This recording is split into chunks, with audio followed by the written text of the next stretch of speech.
I think I found the 5 businesses that might be the worst businesses of all time. And if you see these businesses coming for sale, you definitely shouldn't buy it, and they're probably coming to market for a reason. And my objective with this is quite simple, like convince you all to not lose your money by investing in these businesses. Because even when I was at Blackstone and KKR, we actually had some of these business models on a avoid list, meaning if we ever saw a business in these industries coming for market, we don't even open the sim or the teaser because we know that that's a bad money move, all right? And I wanna make sure that you guys avoid the same mistakes that other investors have lost billions of dollars in. And our playbook for this is very simple. We're going to first talk about what these business models are. Then we're going to touch on my anti-investment thesis, AKA why I don't like these industries. And then lastly, we'll touch on some case studies of some really big bankruptcies and missteps that have happened in this space that should scare the heck out of you to make you run if you ever see a business like that. Because look, I don't want to spook you too much, maybe just like 50-70% spooks.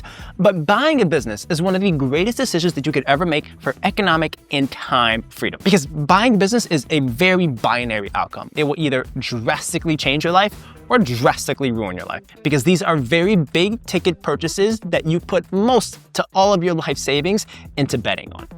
And I don't want you to lose your money, okay? And look, I know. I don't want to be like the gloomy guy the entire video, all right? I'm not that emo, just a tad bit. But what I will say is, after we talk about the 5 businesses that you should 100% avoid, I will give you all, at the end of this video, my favorite business model that is recession resilient, that is cash flowing, that has high margins, that is essential, and that I think if you've seen a business like this for sale, jump on it. All right, so we'll touch on that. But first, let's talk about the steps to avoid and what are the different businesses that are bound to fail. Starting with this first one. Let's rock.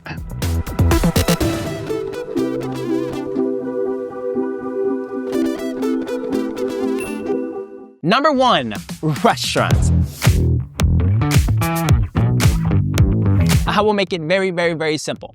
Restaurants do not make money over the long term. Just plain and simple. You heard it from me. All right, if you got beef, hit me up. All right, plain and simple. But here's my anti-investment thesis when it comes to restaurants. So you want to write these down. Number 1, no sufficient moat. It is very difficult to build a sustainable long-term moat for a restaurant, especially if there are so many other dining locations within a 5 to 10 mile radius of your spot.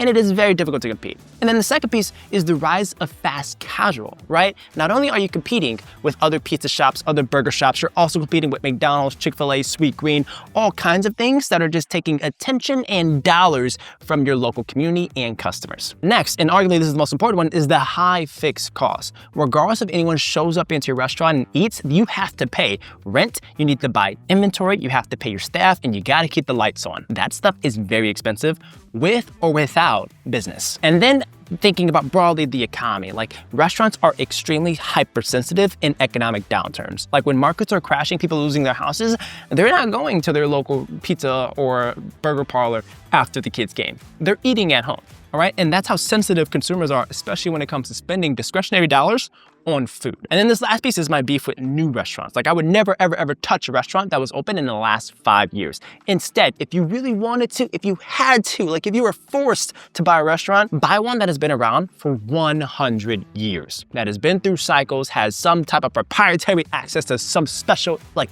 recipe, and that communities and generations love this thing. That is the only barrier. And my favorite restaurant, I'm not gonna buy it, but I'll eat there. My favorite restaurant is Lafayette Coney Island in Detroit, Michigan. This actually has been around for like 100 years. And I'm so curious, if you guys have a local favorite restaurant or establishment, put the name of the restaurant and the city so that we can all see what are the best like super long-term community-oriented establishments that have defied the odds of the restaurant thesis. Because those are the 0.01% of the market that survives. The rest of them, you heard it from me, they fail. And they fail hard and they fail fast. So avoid restaurants, okay? Moving on. Gyms. Now I know, I've been getting swole, I've been getting buff, but that's because fitness is a lifestyle. It is not a cash flowing asset. It's so difficult. Let me tell you what you're competing with as a fitness business. You have franchises like Planet Fitness. You have super boutique ones like Equinox. You have YouTube where folks can work out for free. You have apps that people are paying for to get trained by like TikTok influencers. Fitness is everywhere. And when something is everywhere, it doesn't make money. All right, plain and simple. But let's touch on the anti-investment thesis. Number 1, high capital expenditures, AKA CapEx. Look, when you go into a gym, I want you to understand one very simple thing. Those pieces of equipment, it ain't cheap. It's like thousands of dollars. And guess what? They don't have a long, useful life. Why? Because you got these meatheads out here using these things to the absolute brink of collapse. Squatting, benching, treadmills, all kinds of stuff. Like, this stuff is expensive and you gotta replace it and maintain it fairly often. And then number 2, high marketing requirements. Like, there are so many ads everywhere on TV, on billboards of like, come to this gym, no sign-up fee, January's free, all types of things just to get folks to consider going to the gym. And if any gym, their gym. So you have to spend a lot in marketing, which is not a guaranteed ROI, by the way, just to get the attention of potential customers. Super hard marketing requirements. And then these last 2, like, it's a little bit below the surface, but I think number 1, it is just very difficult to have strong member retention. What does that mean? You have a member 1 month and you don't have that member the next month. And the natural member fall off and churn is due to motivation from the actual people. Why? People set goals in January, they abandon it by March. That's a tough setup for a business model. And then secondly, customer churn due to competition. How are you gonna survive as a gym if you're charging $100 a month for very simple basic equipment when Planet Fitness is $10 a month, sometimes $5 during Black Friday? Like, it's very, very, very hard to compete if you don't have scale and you are not dirt cheap. So with all that said, we're not buying any gyms. So let's keep it pushing. Yo, real quick. I know I spent a lot of time talking about buying businesses, but I want to give you a little bit of inside baseball. It's the value creation playbook of how to grow some of these businesses. Because there is like an insane amount of low-hanging fruit. Like, did you know that 27% of small businesses don't even have a website? That means no online presence, no lead capture, nothing. These business owners and investors are leaving money on the table. But to solve this is where Hostinger comes in for a lot of these tech-enabled business owners. Hostinger is the easiest way to build clean and modern websites literally in minutes, and you don't even need to touch or know how to do web design.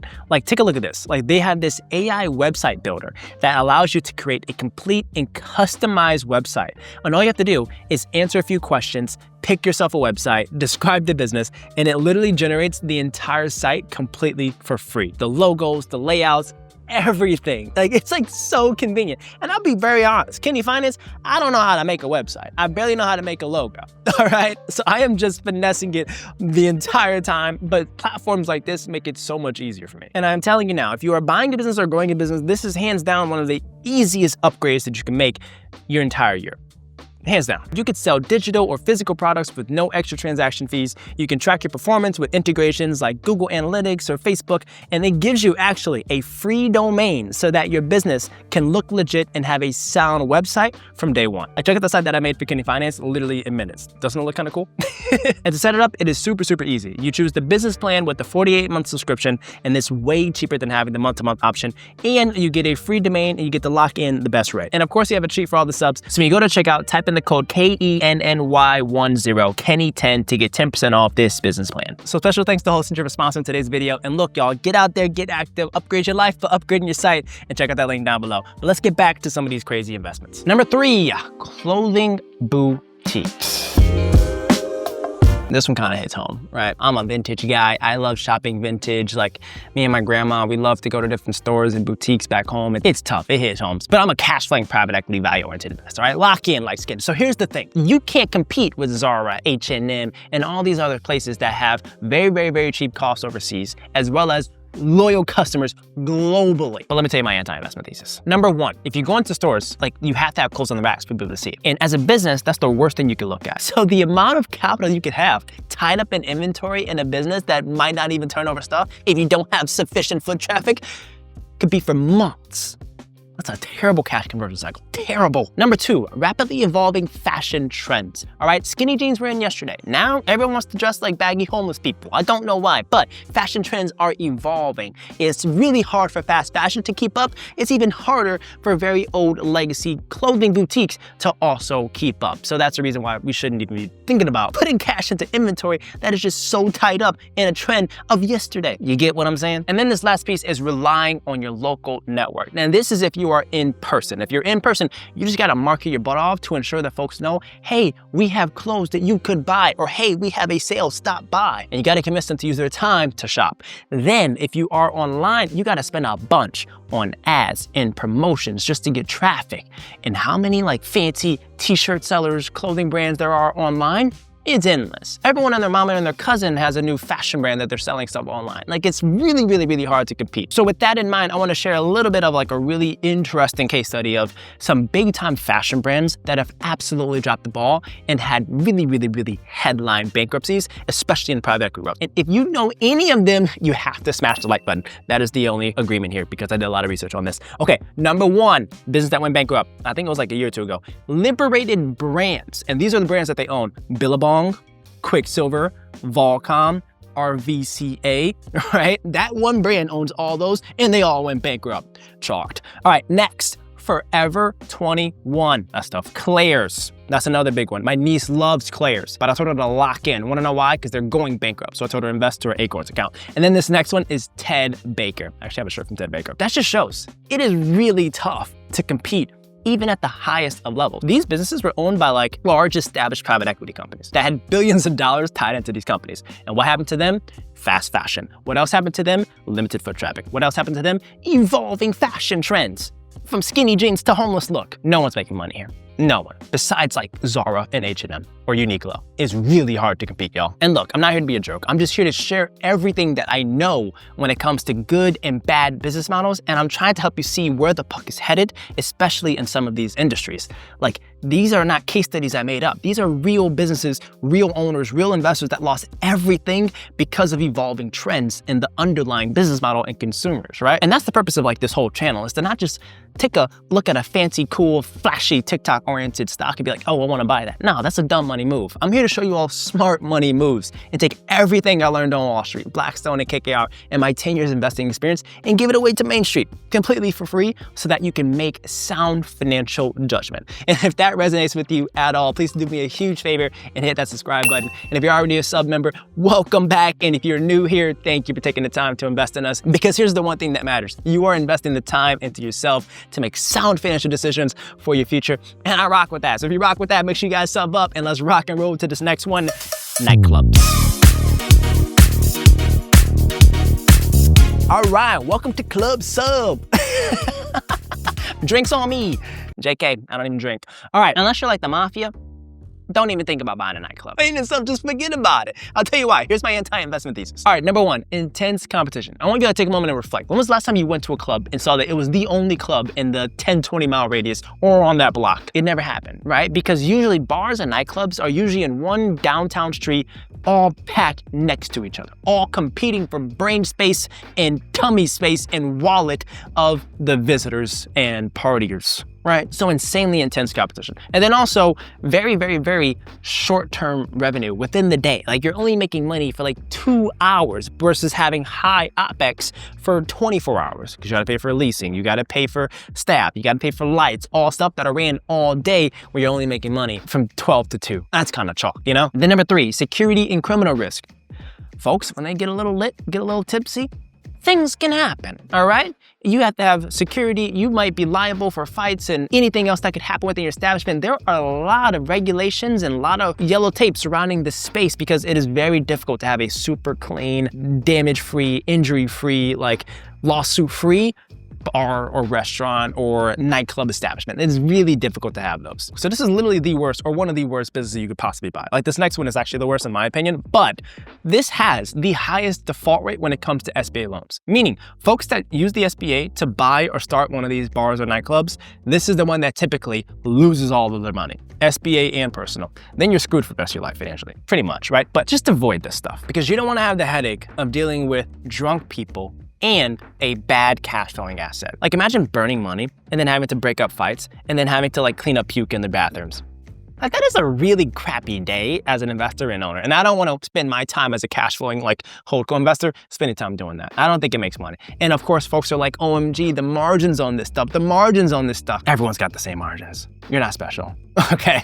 Like, it's just, there's other better cash flowing assets that you can invest your time and your money into. So don't get fooled with this stuff. Now, this one's kind of cool. It's got like a private equity twist to it. It's got a good thesis then a bad thesis. It has a changing regulatory environment. This is the problem of solar. So look, solar, they're the ones that are using the sun's energy to create usable consumer energy for homeowners using those fancy solar panels on their roofs and in their backyards, right? But here's the number one thing happening in the market today. People just want power. They don't give a crap where it comes from. Why? Because of the cost. And this is more of a newer problem, primarily because like 4 or 5 years ago in a different administration, folks were very pro-green. They liked clean, good energy, save the world, climate change is happening, like let's buy ourselves lots of green solar. But with the changing administration, the changing political environments, the changing of subsidies that make these things economically viable, now everyone doesn't like solar anymore. All right, it's a little, some of you guys like solar, some don't. I'm like, I don't know. And this is more of a newer issue because a handful of years ago, folks loved solar. It made sense. But now it's like we're sitting in a world where solar is incredibly more expensive. The political and subsidy and regulatory environment surrounding consumer solar has just tightened and had a more bleak outlook. And it is just making it a very difficult case to say that solar will win the day when it comes to consumer power. And if you don't believe me, just check out some of these bankruptcies, check out the stock prices of some of these publicly traded solar companies. Things are not looking too hot right now when it comes to consumer residential solar. But here's my anti-investment thesis. Well, number one, these are very, very, very high ticket purchases with very high interest rates. What do I mean by that? Solar panels aren't like $100. These things are almost the price of a used car that you're installing on your roof. And typically, folks that purchase this finance this. Why? Because they don't want to spend $20,000, $10,000 of cash installing a solar panel on their roof. So a lot of these solar companies also had financing programs to allow people to take out loans to install their solar.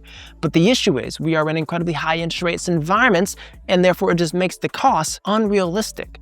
Now, back during COVID, of course, everyone had solar. Why? Because we had like 2% interest rates. But right now, that's a whole different case. So we have super high ticket purchases, and there is tightening consumer budgets globally. And then we also have very high interest rates that just make the overall cost effectiveness, it just doesn't make any sense anymore for average to medium home buyers trying to look at solar. And then here's the second piece, and this is arguably the most important one. What happened when Trump got into office? When he got into office, he shut down a lot of the subsidies and programs funding climate change, green energy initiatives like the IRA.